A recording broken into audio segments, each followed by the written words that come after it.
দীপালি, দীপালি। হ্যাঁ ছোট ম্যাডাম। ধরো, এখন থেকে প্যাস্টেল কালারের ড্রেস পরবে। আর শুধু তুমি না, বাড়ির প্রত্যেকটা স্টাফ এই প্যাস্টেল কালারের ড্রেসই পরবে। আর একটা কথা, এখন আর ওই সকাল সকাল ঘুম থেকে ওঠা নয়, প্রত্যেকে দেরি করে ঘুম থেকে। আচ্ছা, ক্লিয়ার করে দিচ্ছি, তুমি তো আবার বুঝতে পারো না। মানে তোমরা ঘুম থেকে দেরি করে উঠবে না, আমরা আমরা মানে মালিক পক্ষ, শুধুমাত্র মালিক পক্ষ আরাম করে দেরি করে ঘুম থেকে উঠবে। কিন্তু ছোট ম্যাডাম এবার একদম চুপ চুপ চুপ চুপ চুপ চুপ, একটাও কথা নয়। এই বাড়িতে কি হতো কি হতো না এইসব ফিরিস্তি আর আমি শুনতে চাই না দীপালি। শোনো, এখন থেকে এই বাড়িতে আমি যা বলবো সেটাই শেষ কথা। আবার চুপ করে সুবোধ বালিকার মতো দাঁড়িয়ে আছো, কি আশ্চর্য দীপালি। শোনো, ইন্দ্রাণী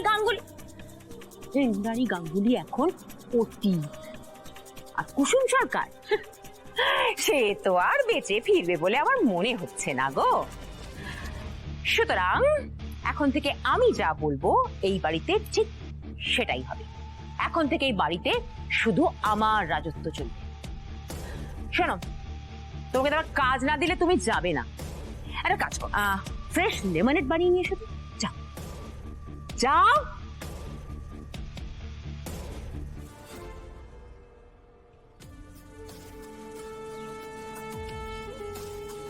এই তো ঠাকুর, তুমি এত দিনে আমার দিকে মুখ তুলে চাইলে, শেষ পর্যন্ত আমি ইন্দ্রাণী গাঙ্গুলি শাসনের হাত থেকে রক্ষা পেয়েছি গো, রক্ষা পেয়েছি। আমার তো মনে হয় না যে কিডন্যাপাররা আর দিদিকে ছেড়ে টেড়ে দেবে। আয়ুষ আর ঈশানও মনে হচ্ছে না হাতে করে কিছু নিয়ে ফিরতে পারবে। সুতরাং এই চেয়ারটায় এবার আমি বসবো, আর তারপর এই বাড়ির সকলের ওপর এই মীনাক্ষী গাঙ্গুলি ছড়ি ঘোরাবে। এতদিনে ঠাকুর মুখ তুলে চেয়েছো, তুমি আছো, আমি জানি, আমি বিশ্বাস করি তুমি আছো, তুমি আছো। মীনাক্ষী, তোমার কাছ থেকে আর একটু ম্যাচুরিটি আমি আশা করেছিলাম। পরিস্থিতি কতটা সিরিয়াস সেটা তোমাকে বলে বোঝাতে হবে, আর তোমার সাহস তো কম নয়। ইন্দ্রাণী এখানে নেই, আর তার অনুপস্থিতিতে তুমি তার চেয়ারে বসছো।